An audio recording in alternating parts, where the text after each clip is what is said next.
ಆರ್ಎಸ್ಎಸ್ಗೆ ಕಡಿವಾಣ ಹಾಕೋದಿಕ್ಕೆ ಸರ್ಕಾರ ಯತ್ನ ನಡೆಸ್ತಾ ಇದೆ. ಆರ್ಎಸ್ಎಸ್ ಶಕ್ತಿ ಕಡಿಮೆ ಮಾಡೋದು ಸಚಿವ ಪ್ರಿಯಾಂಕ್ ಖರ್ಗೆ ಅವರ ನಿಲುವು. ರಾಷ್ಟ್ರದ ಶಕ್ತಿ ಕಡಿಮೆ ಮಾಡುವ ಪ್ರಯತ್ನವನ್ನ ರಾಜ್ಯ ಸರ್ಕಾರ ಮಾಡ್ತಾ ಇದೆ. ಪ್ರಿಯಾಂಕ್ ಖರ್ಗೆ ವಿರುದ್ಧ ಶಾಸಕ ಬಿಪಿ ಹರೀಶ್ ಕಿಡಿಕಾರಿದ್ದಾರೆ. ಖರ್ಗೆಗೆ ಆರ್ಎಸ್ಎಸ್ ಚಟುವಟಿಕೆ ನಡೆಯಬಾರದು ಎಂಬ ಮನಸ್ಥಿತಿ ಇದೆ. ಆರ್ಎಸ್ಎಸ್ ಚಟುವಟಿಕೆಗೆ ಕಡಿವಾಣ ಹಾಕೋದಿಕ್ಕೆ ಪ್ರಿಯಾಂಕ್ ಖರ್ಗೆ ಜೊತೆಗೆ ರಾಜ್ಯ ಸರ್ಕಾರ ಪ್ರಯತ್ನ ನಡೆಸ್ತಾ ಇದೆ ಅಂತ ಬಿಪಿ ಹರೀಶ್ ಕಿಡಿಕಾರಿದ್ದಾರೆ. ಇದು ರಾಜ್ಯ ಸರ್ಕಾರದ ಅಥವಾ ಗೃಹ ಸಚಿವ ಪ್ರಿಯಾಂಕ್ ಖರ್ಗೆ ಅವರ ದುರಾಲೋಚನೆ ಆಗಿದೆ ಅಂತ ಹರೀಶ್ ಎಚ್ಚರಿಕೆಯನ್ನು ಕೊಟ್ಟಿದ್ದಾರೆ.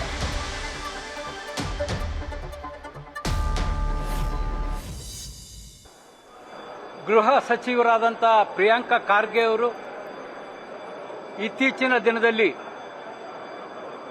ಆರ್ಎಸ್ಎಸ್ನ ಸಂಘಟನೆಯ ಶಕ್ತಿಯನ್ನು ಕಡಿಮೆ ಮಾಡಬೇಕು, ರಾಜ್ಯದಲ್ಲಿ ಆರ್ಎಸ್ಎಸ್ ಕಾರ್ಯಕ್ರಮಗಳು ಚಟುವಟಿಕೆಗಳು ನಡಿಬಾರದು ಅಂತಕ್ಕಂಥ ಮನಸ್ಥಿತಿ ಹೊಂದಿದ ಪ್ರಿಯಾಂಕ ಖರ್ಗೆ ಅವರು ಮಂತ್ರಿಮಂಡಲದಲ್ಲಿ ಸಾರ್ವಜನಿಕ ಸ್ಥಳದಲ್ಲಿ ಆರ್ಎಸ್ಎಸ್ಸಿನ ಕಾರ್ಯಕ್ರಮ ನಡಿಬೇಕಾದ್ರೆ ಅನುಮತಿ ಪಡಿಬೇಕು, ಇನ್ನು ಬೇರೆ ಬೇರೆ ವಿಚಾರಗಳು ಆರ್ಎಸ್ಎಸ್ಸಿನ ಶಕ್ತಿಯನ್ನು ಕಡಿಮೆ ಮಾಡ್ತಕ್ಕಂಥ ಪ್ರಯತ್ನ ಪ್ರಿಯಾಂಕ ಖರ್ಗೆ ಅವರು ಮಾಡಿದ್ದಾರೆ.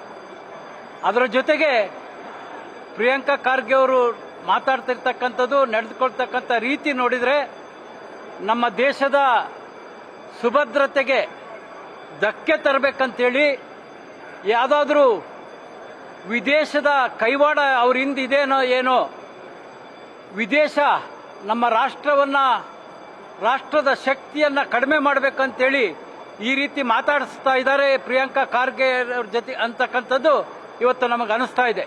ಅದರ ಜೊತೆಗೆ ಪ್ರಿಯಾಂಕ ಖರ್ಗೆ ಅವರು ಒಂದು ಹೇಳಿಕೆಯನ್ನು ಕೊಟ್ಟಿದ್ದಾರೆ. ಬಿಜೆಪಿ ಅನೇಕ ಶಾಸಕರು ಕ್ರಿಮಿನಲ್ ಕೇಸ್ ಇದೆ, ಅಟ್ರಾಸಿಟಿ ಕೇಸ್ ಇದೆ ಅಂತಕ್ಕಂಥದ್ದನ್ನು ಹೇಳಿದ್ದಾರೆ. ನಾನು ಕೂಡ 2 ಅಟ್ರಾಸಿಟಿ ಕೇಸು, ಒಂದು SP ಅವ್ರ ಬಗ್ಗೆ ಮಾತನಾಡಿದ್ದಕ್ಕೆ 3 ಕೇಸನ್ನು ನಾನು ಎದುರಿಸ್ತಾ ಇದ್ದೀನಿ. ಆದರೆ ಒಂದು ಕೇಸು ಬಹಳ ಅನ್ಯಾಯದಂಥ ಕೇಸು. ಇವತ್ತು ದಾವಣಗೆರೆ ಸಚಿವರಾದಂಥ SS ಮಲ್ಲಿಕಾರ್ಜುನ್ ಅವರು ಇದು ಕೃಷಿ ಇಲಾಖೆಯ ಸ್ಥಳದಲ್ಲಿ ಸುಮಾರು 5,000 ಲೋಡ್ ಮಣ್ಣನ್ನು ತನ್ನ ಲೇಔಟ್ಗೆ ಉಪಯೋಗಿಸಿದ್ರು. ಇದನ್ನ ಆ ಗ್ರಾಮಸ್ಥರು ಬಿಪಿ ಹರೀಶ್